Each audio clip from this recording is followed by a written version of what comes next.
Y déjenme saludar también a nuestra amiga admirada, respetada Nancy Flores, corresponsal de la revista Contralínea, que ya llegó para otra mesa de investigación Contralínea sin censura en esta alianza informativa que deja constantemente la víbora chillando. Querida Nancy, ¿cómo estás? Muy buenas noches, te saludo desde Monterrey. Buenas noches, Vicente, buenas noches a la audiencia.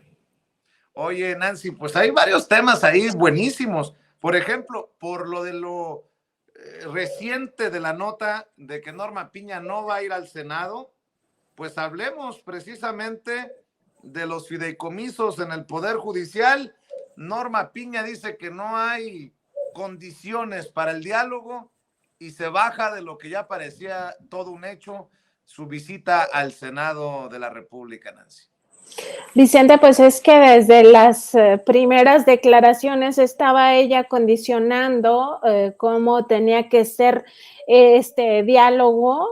De entrada decía que pues se tenía que dar en el marco del respeto a la autonomía, pero hay que entender que para la ministra Norma Piña y para los ministros y ministras de la Corte que conforman esta ala pues ultraderechista, esta ala ultraconservadora, la autonomía es el dinero, ¿no? O sea, prácticamente todo lo han reducido a el respeto de los fideicomisos, o sea, que los fideicomisos no se tocan, la Corte no se toca, este discurso. Entonces era de alguna manera previsible que Norma Piña no iría al Senado, o por lo menos iba a argumentar que no existían estas condiciones. Y también indicar que ella en su pues en su diatriba, este momento que se toma al inicio de la sesión de este lunes, ya iba a decir miércoles, ya me estoy saltando los días, este lunes 23 de octubre, pues ella también señalaba que su defensa es por todos los mexicanos, por los más vulnerables, como si ahora resulta que el Poder Judicial, sobre todo la élite del Poder Judicial de la Federación, son los mexicanos más vulnerables, es decir, no se toma ni un momento para reflexionar acerca de esta propuesta de que los 15,000 millones de pesos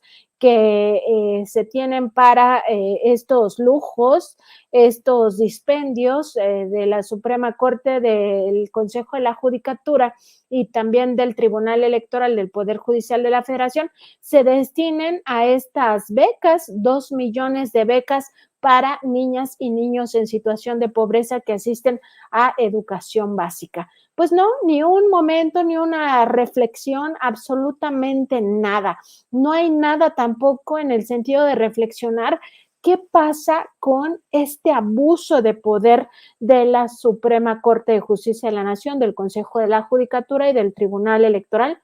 Nada, absolutamente nada, como si ellos estuvieran por encima del resto de los mexicanos y mexicanas, cuando en realidad la población, el pueblo, la mayoría pues ya estamos hartos de ver cómo manejan la injusticia, porque en realidad esta Suprema Corte no genera justicia, pues a su antojo, a sus intereses, siempre también intentando manipular, además de la mano de los medios corporativos, con una narrativa donde se nos asegura que ellos son los buenos y existen los malos, ¿no?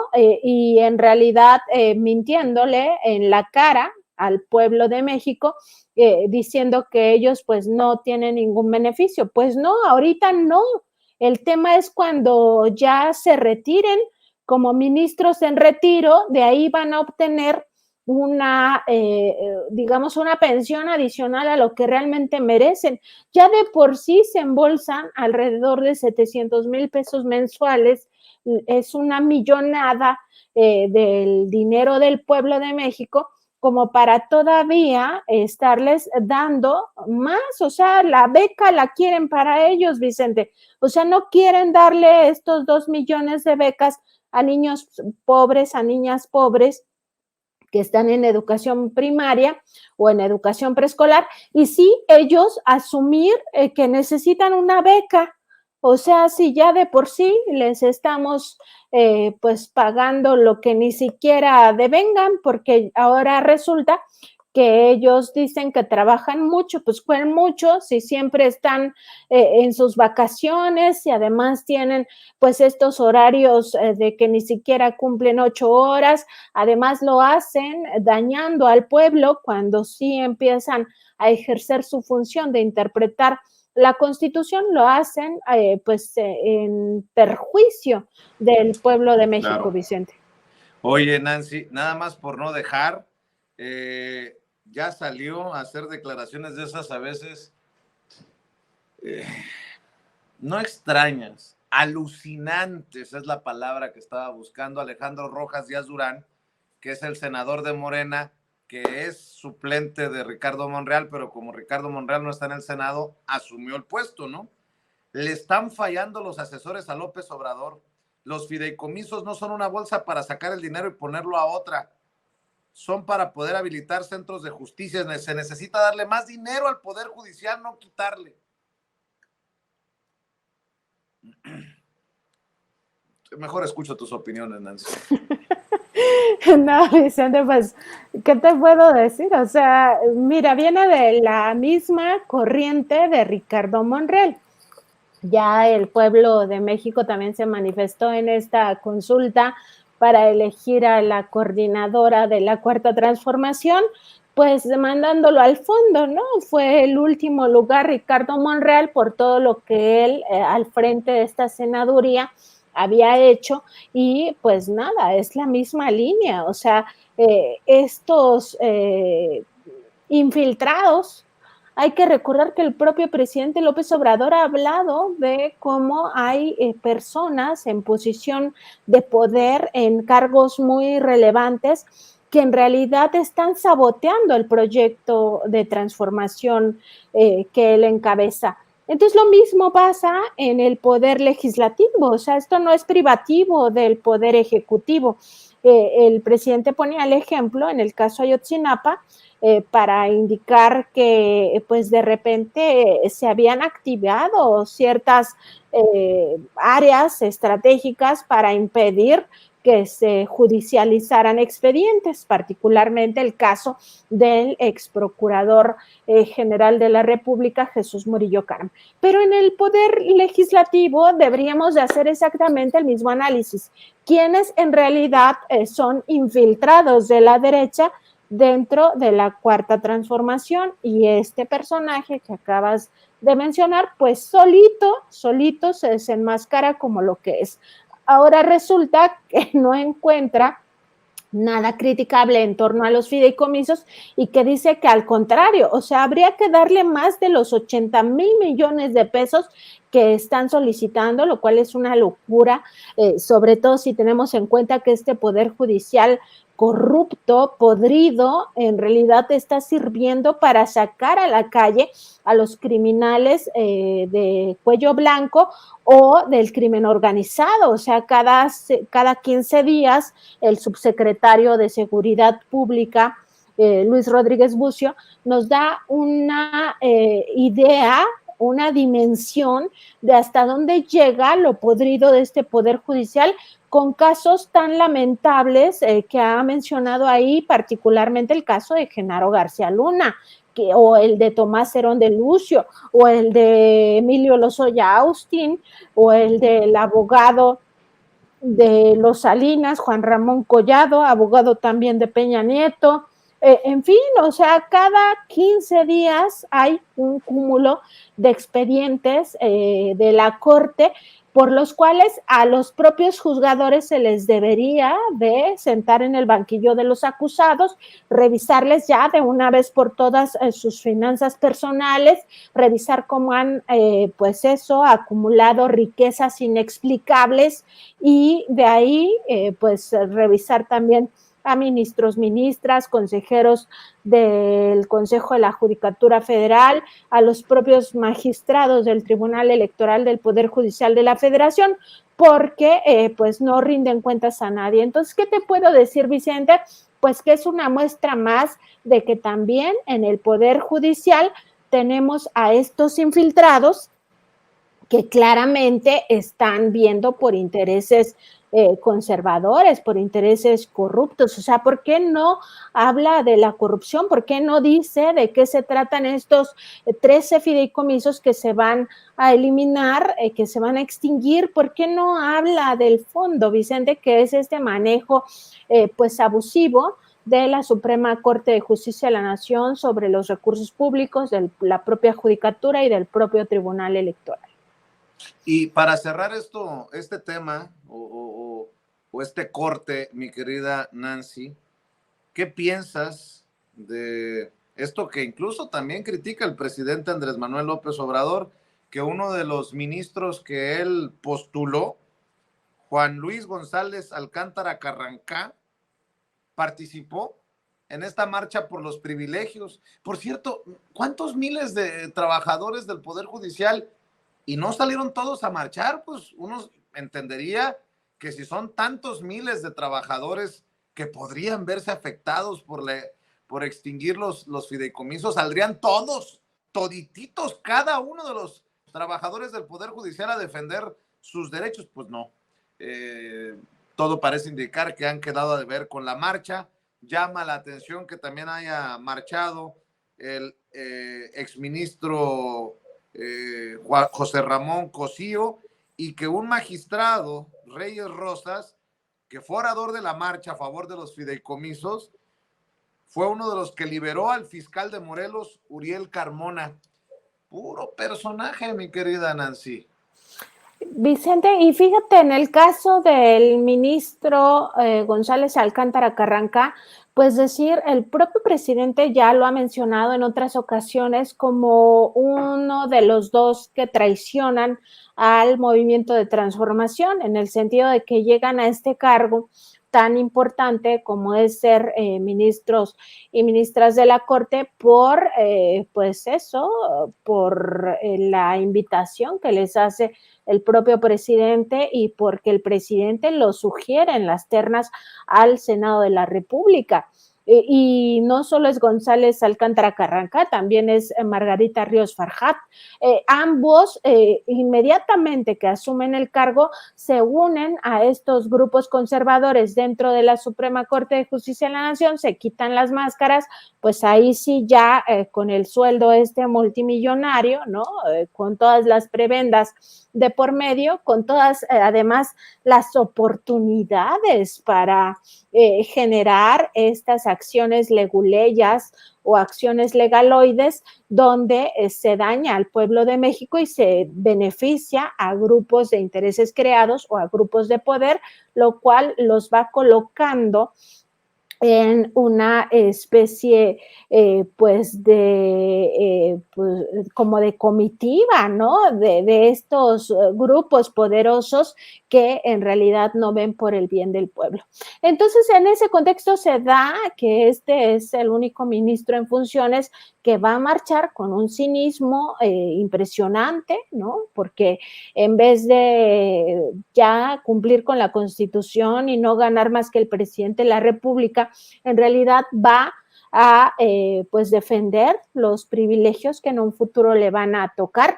Y mira, Vicente, dentro de las propias reflexiones que ha hecho el Senado de la República, particularmente el grupo parlamentario de Movimiento Regeneración Nacional, hay un documento donde se analiza jurídicamente estos fideicomisos y por qué es viable su extinción, y nada más voy a referirme a uno de ellos, que es el primero que mencionan en este estudio jurídico. Se refiere al fideicomiso de pensiones complementarias de mandos superiores de la Suprema Corte de Justicia de la Nación. Este fue creado el 3 de abril de 1996 y su estructura, el fideicomitente es la Suprema Corte de Justicia de la Nación, el fiduciario es Nacional Financiera, el fideicomisario son las personas que designe la propia Suprema Corte, y se señala en este análisis que este fideicomiso tiene como fin administrar e invertir los recursos líquidos con la finalidad de ser destinados al pago de pensiones complementarias de mandos superiores de la Suprema Corte de Justicia de la Nación. Es decir, no es para la base, no es para el vigilante, no es para la secretaria, no es para la persona que lleva los documentos, los archiva.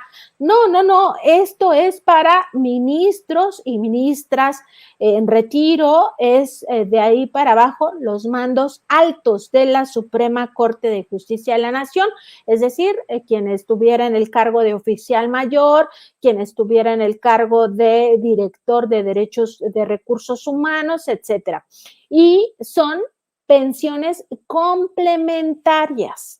Esto es muy importante porque también hemos escuchado en algunas entrevistas al ministro Luis María Aguilar, que por cierto no ha respondido sobre este conflicto de interés que documentamos en la revista Contralínea, porque es juez y parte, por estar siendo parte de este Instituto Mexicano del Amparo que litiga contra el gobierno del presidente López Obrador y luego en la Corte él mismo resuelve asuntos que ha litigado este Instituto Mexicano del Amparo. Entonces, este personaje, Luis María Aguilar, ha declarado que pues es porque a veces la pensión del ISSSTE pues no te alcanza. Según sus propias palabras, entonces que necesitan un complemento. Pues sí, pero ese complemento es millonario, Vicente. Y además están mintiendo diciendo que ese dinero lo dan los propios trabajadores. Y fíjate que esto es falso porque en este análisis jurídico se dice que el patrimonio de este fideicomiso se integra por una aportación inicial y aportaciones futuras de la Suprema Corte, no de los ministros, no de los altos mandos, no, no, no, con dinero público que maneja la Suprema Corte de Justicia de la Nación, es decir, con dinero del pueblo de México. Además, se nutre con los rendimientos que se obtienen en la inversión de los fondos líquidos de este fideicomiso, es decir, los rendimientos que genera la especulación. Y además, con las comisiones, primas, intereses y demás recursos provenientes de la administración e inversión de los recursos líquidos de este fideicomiso. ¿Esto qué significa, Vicente? Pues que los ministros, las ministras, los mandos altos no ponen ni un pesito para estas pensiones complementarias. Todo lo ponemos nosotros, el pueblo de México, porque esto es recurso del erario de la nación, sacado del erario que maneja la Suprema Corte de Justicia de la Nación. Es importante saberlo porque en todo esto se nos han dicho muchas mentiras, tantas como esta del senador que mencionas, Vicente, y que es importante analizar con datos duros. Esos son es solo un ejemplo, no me voy a tardar todo el segmento o todo el programa hablando de los otros 12 fideicomisos que se buscan extinguir, pero van en esta misma línea, Vicente. O sea, no se trata de las prestaciones laborales, no es el sueldo, son adicionales que se pagan de forma multimillonaria a una pequeña élite de este Poder Judicial de la Federación, que siempre se ha servido con la cuchara grande y que pues al mismo tiempo han abusado del poder en todas sus formas y además nos dicen que si no se les da toda esta millonada se van a corromper. Bueno, pues ya están corruptos, se corrompen a cada rato y además les pagamos la millonada. Es hora ya de que se democratice este Poder Judicial, Vicente. Y que se venga otro ataque más o ataques más contra el presidente Andrés Manuel López Obrador, luego de esta promesa que hace, porque así la veo yo, una promesa sobre el tema de Calica, esta empresa estadounidense, mi querida Nancy, de que para cuando termine el sexenio, cuando acabe su gobierno, precisamente Calica será una zona natural protegida y no una zona de devastación como lo es hoy en día antes de que acabe su sexenio. Pues los gringos no han de estar muy contentos, que digamos, con una declaración de esa magnitud del presidente, querida Nancy. Vicente, y este es otro tema que también se ha ido alargando, pues por esta pretensión de muchos, en este caso de los directivos de Vulcan Materials, que es la empresa propietaria de Calica, ahora ya tiene otro nombre, pero bueno, se entiende mejor todo este problema si lo mencionamos como Calica. Y es justamente esta idea de Thomas Hill, el director de Vulcan Materials, de pues agotar todas las vías para que en el próximo sexenio pues ellos regresen a explotar pues esta zona tan privilegiada en Quintana Roo. Y el presidente me parece a mí que ha dado una respuesta muy contundente. Primero, al advertir, esto lo hizo en la semana pasada en una de sus conferencias matutinas, luego de que Thomas Hill pues pidiera en una carta al gobierno de Joseph Biden, esta carta dirigida al embajador de Estados Unidos en México, pues que les pidiera que protegieran, ¿no?, a los intereses de Vulcan Materials.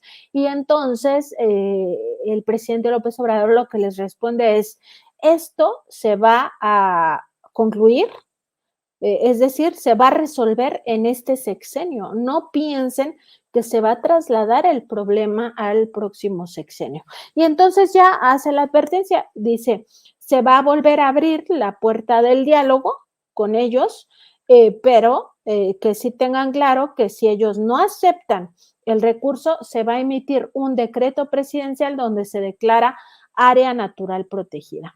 Además de esto, manda un mensaje muy claro también al gobierno de Estados Unidos. ¿Y cuál es ese mensaje, Vicente, que casi nadie advirtió? Hay un pequeño apartado en su declaración donde él dice: vamos a, o más bien que esos que están muy preocupados por el medio ambiente, por el cambio climático, que sean coherentes o que sean congruentes con esa posición. ¿Y quiénes son los muy preocupados por el cambio climático? El gobierno de Estados Unidos. Han venido aquí los representantes de Joe Biden en varias ocasiones a hablar del cambio climático, a pedir rendición de cuentas al gobierno de México, como si tuvieran esa posición, ¿no? Pero bueno, así se cree Estados Unidos, el gobierno del mundo, y ha venido a pedir una explicación de qué está haciendo México en materia de pues respeto al medio ambiente, de todo esta protección al planeta, a los recursos naturales y de combate al cambio climático. Y en estas reuniones pues se ha hecho una exposición muy amplia del programa Sembrando Vida, también se ha hablado de todo este parque eólico que se está construyendo en Sonora, allá en tu tierra, Vicente, y de otras acciones que lleva a cabo este gobierno, como las declaratorias de áreas naturales protegidas, que es uno de los gobiernos que más áreas verdes ha declarado como zonas de patrimonio biodiverso. Y en ese contexto, pues entraría justamente esta misma declaratoria y por tanto este mensaje hacia el gobierno de Estados Unidos, que fue realmente muy breve, fue así como de, pues que sean congruentes con este discurso de que vamos a cuidar al planeta y de que se tiene que ver por el cambio climático para que esto no nos impacte tanto. Entonces, esa breve declaración, Vicente, es una llamada de atención al gobierno de Estados Unidos, a todas estas autoridades, pues para que respeten la decisión que en un momento dado va a tomar México y que puede ser esta declaratoria por la vía de decreto presidencial y que no necesariamente se le pague una indemnización a Calica, aunque el presidente dijo pues que eso está sobre la mesa todavía. Y hablando de declaraciones hacia Estados Unidos, a solo días de que el presidente Andrés Manuel López Obrador vaya a San Francisco a esta cumbre a la que no iba a ir, y después le habló Biden para que se asistiera y el presidente López Obrador accedió, acusa al presidente de una conspiración de la DEA y la OEA para minar la soberanía. Esto es gravísimo porque confirmaría o sí, confirmaría lo que hemos dicho, Nancy, desde hace tiempo, que hay en marcha un intento por lo menos de golpe blando, de la guerra híbrida, de todo esto que pues se ha intentado contra el gobierno que encabeza el presidente Andrés Manuel López Obrador.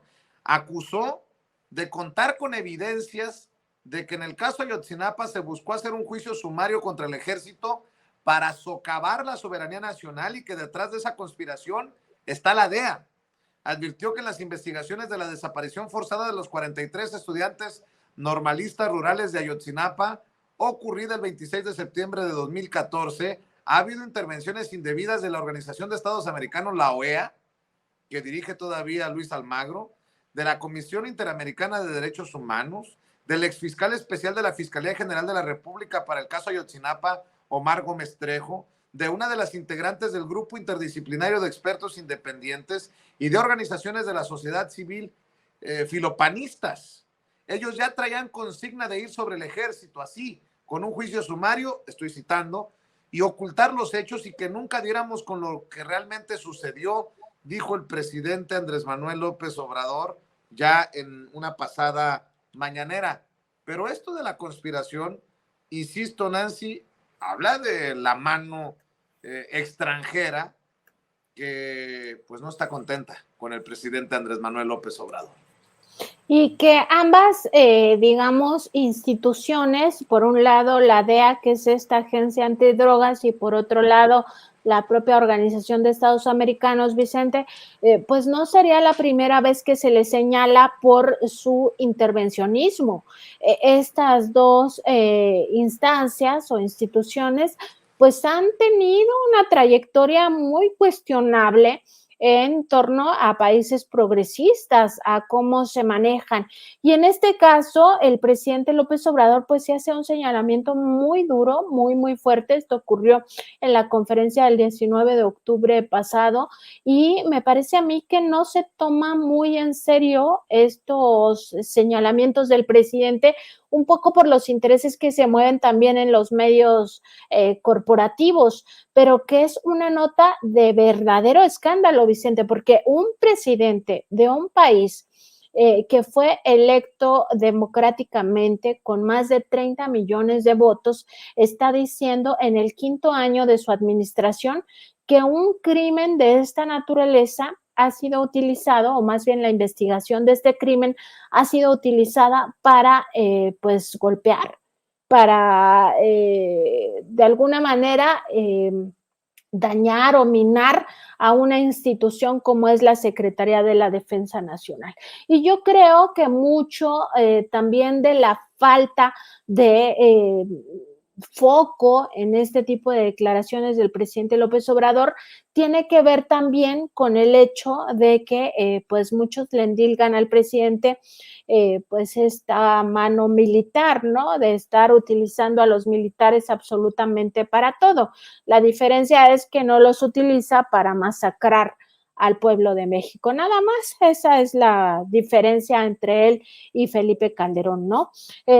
Pero aquí lo relevante, Vicente, es que el presidente López Obrador dijera que de entrada el exfiscal especial para el caso Ayotzinapa, Omar Gómez Trejo, y también una integrante del grupo de expertos, del grupo interdisciplinario de expertos independientes, formarían parte de esta misma, pues sí, de esta conspiración para dañar el prestigio de los militares. Y hay que entender el momento en el que se da esto, porque una de las acciones que el presidente López Obrador tomó al inicio de su administración fue correr a estas agencias del país. Estas agencias ya hacían lo que querían en México, no informaban al gobierno federal de las acciones que iban a llevar a cabo, estaban portando armas, lo cual es ilegal.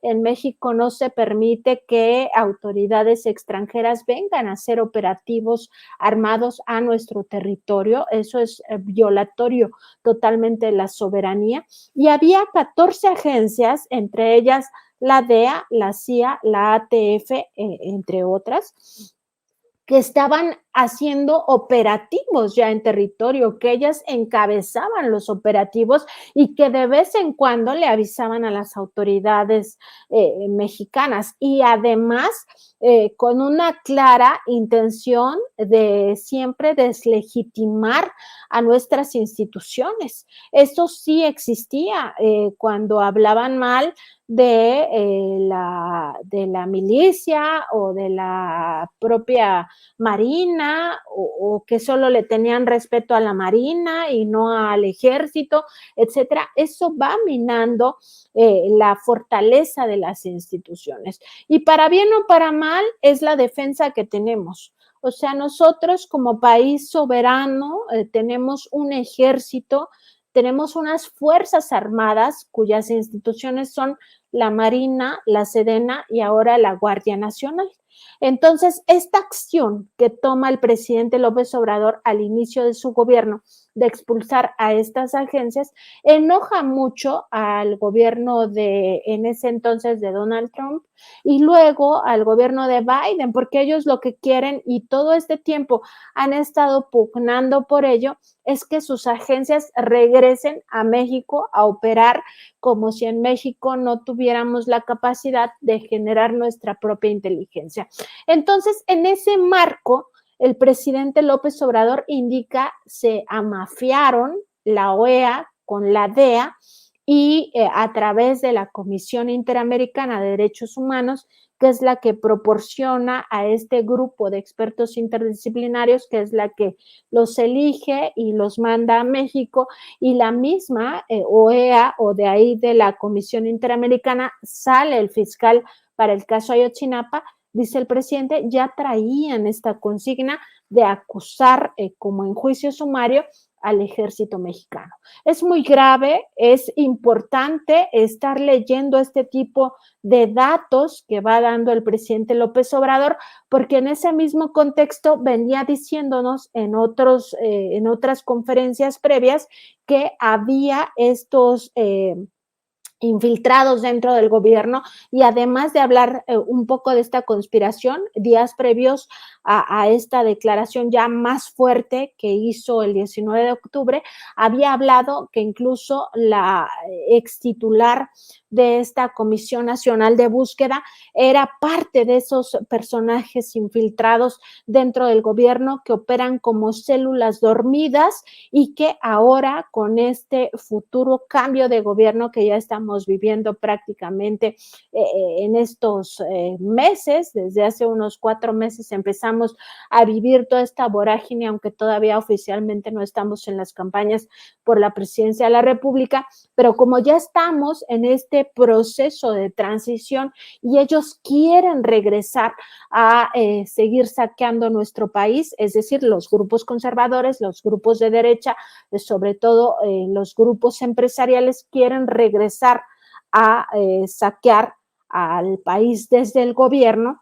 Entonces, vamos a empezar a escuchar del propio presidente estas acusaciones y es muy importante estar muy listos para ir entendiendo cómo se mueve ese elefante reumático, porque al final sigue siendo este mismo aparato y además con estos embosados, ¿no? De izquierda que al final acaban revelándose como lo que son y son parte de grupos conservadores, pero incluso de intereses ajenos a lo nacional. O sea, aquí ya estamos hablando de personas que están dispuestas a pues trabajar por una merma en nuestra soberanía y que sea el gobierno de Estados Unidos el que siga dictando las cosas aquí en México.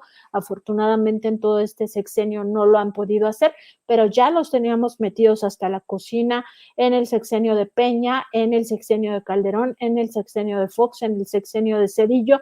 Ellos dictaban cómo tenía que conducirse este país y si recuerdas, Vicente, ya por último, porque me estoy extendiendo bastante, en ese reportaje que hicimos en Contralínea en 2010, donde hablábamos de estos documentos secretos de Felipe Calderón, se decía que uno de los planes para 2030 era que mexicoamericanos gobernaran México. Algunos tienen esta idea y esos son este grupo ultraderechista, entre los cuales se cuenta pues la propia Margarita Zavala, Felipe Calderón y muchos panistas y filopanistas, como estas asociaciones civiles a las que señala el presidente López Obrador. Entonces hay que estar muy atentos en estos días a este tipo de detalles que nos va dando el presidente, que es una lectura muy fina de su discurso, pero que sí tenemos que estar atentísimos para comprender lo que está pasando en el país. Para cerrar, si me permites, Nancy, tu opinión acerca de declaraciones desafortunadas en Radio Fórmula de la que es presidenta, directora ejecutiva de Mexicanos contra la Corrupción y la Impunidad, la señora María Amparo Casar, que dice que a Andrés Manuel López Obrador se le acabó el tiempo, que no va a entregar buenas cuentas, que no va a ser por nada cercano su legado al legado de Cárdenas o de Juárez, y que no verá su cara en billetes y libros de texto. Me imagino que el presidente va a llegar con unas ojerotas mañana porque no va a poder dormir hoy de tales declaraciones y de tan profundo análisis de una mujer tan comprometida con la verdad como la señora María Amparo Casar. Nótese mi sarcasmo, Nancy.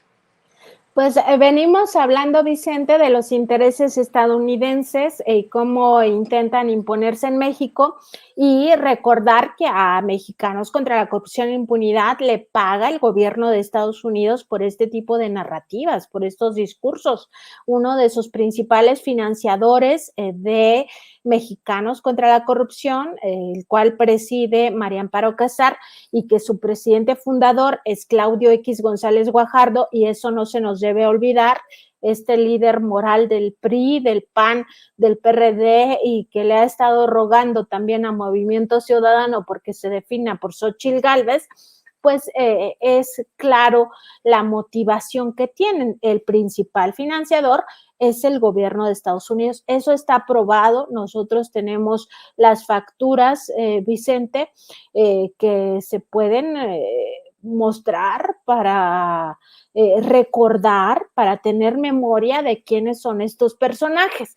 Ahora, pues como tú bien dices, seguramente mañana el presidente pues va a estar muy preocupado, de seguro ya desde ahorita se le fue el sueño, porque pues cómo no va a estar su rostro en los billetes de este país, pues como si eso fuera lo importante, Vicente. O sea, de verdad que viven en otro país o quieren pintarnos otra realidad.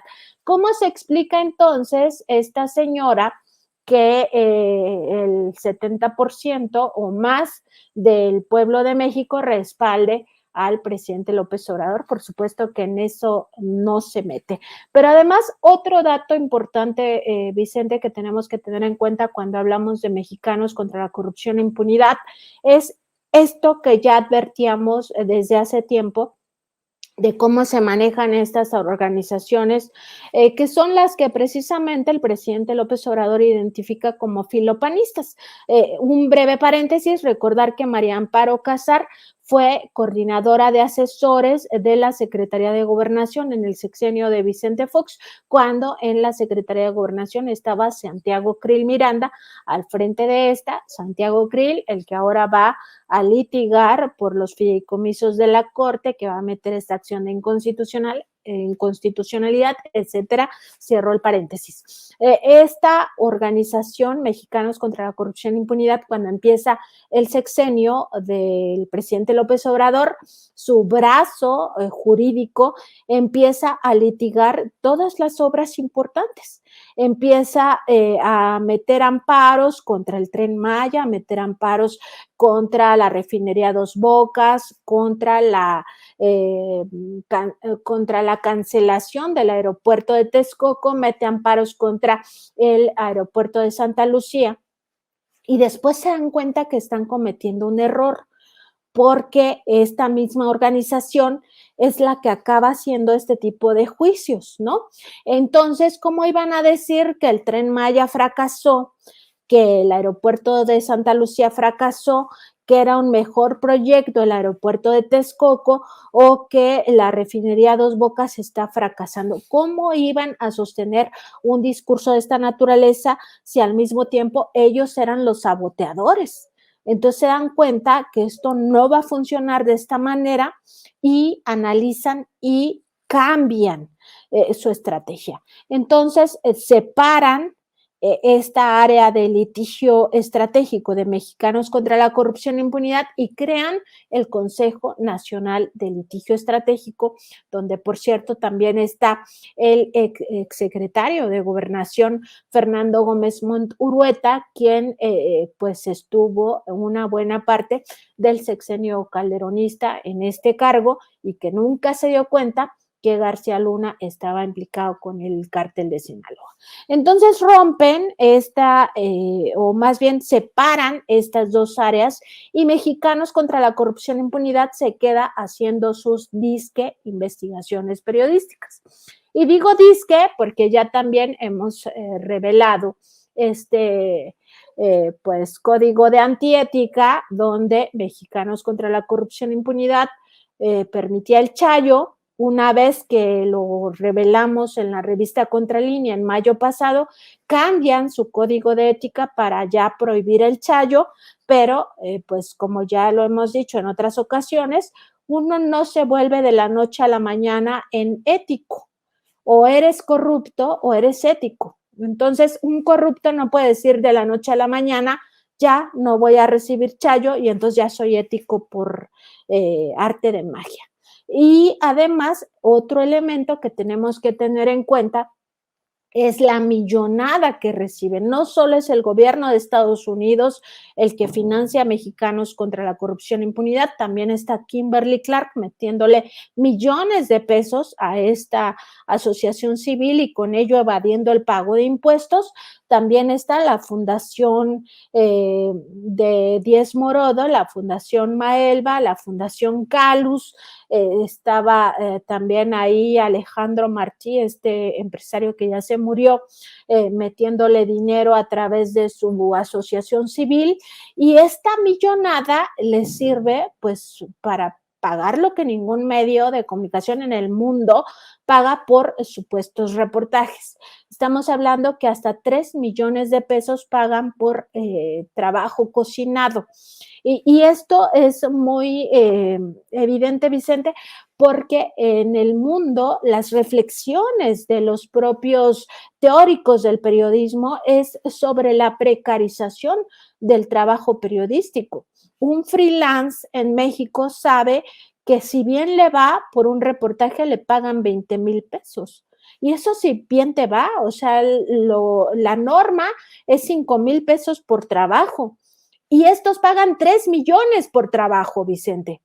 De ese tamaño es la disparidad y de ese mismo tamaño es la compra de conciencias. Entonces, ¿qué se puede esperar de una asesora de Santiago Krill en la Secretaría de Gobernación en un momento donde se entregaron decenas de permisos para casinos, en un momento donde también operaba García Luna ya desde la AFI en asociación con el cártel de Sinaloa y que la Secretaría de Gobernación que tenía bajo su cargo el CISEN pues no hizo nada por acción o omisión, son responsables, pues se puede esperar un discurso de esta naturaleza donde diga que este es el peor sexenio, todo lo tenían ya súper planeado. Pero además, ¿quién es su jefe? Pues lo estamos viendo ahorita en pantalla, Vicente, es Claudio X González Guajardo. Entonces, ¿cuál es la calidad moral de esta señora? Pues ahí están los datos duros y que la gente lo juzgue. Pero hay que saber con todos estos elementos de quién viene la opinión.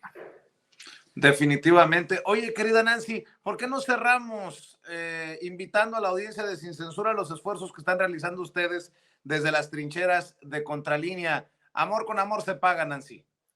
Muchas gracias, Vicente. Pues estamos en www.contralinea.com.mx. Además, estamos en Facebook, Twitter, Instagram, YouTube y TikTok como Contralínea y en Spotify, iVoox y Apple Podcast como Contralínea Audio. En nuestro programa de noticias estamos de lunes a viernes a las 10 de la mañana por Facebook y YouTube y a la 1 de la tarde, lunes, miércoles y viernes en nuestra mesa de contradebate, que es una mesa de opinión y, por supuesto, todas las noches aquí a las 8 de la noche en el canal de Sin Censura, en la mesa de investigación Contralínea Sin Censura. Vicente, te agradezco mucho. Un abrazo. Buenas noches.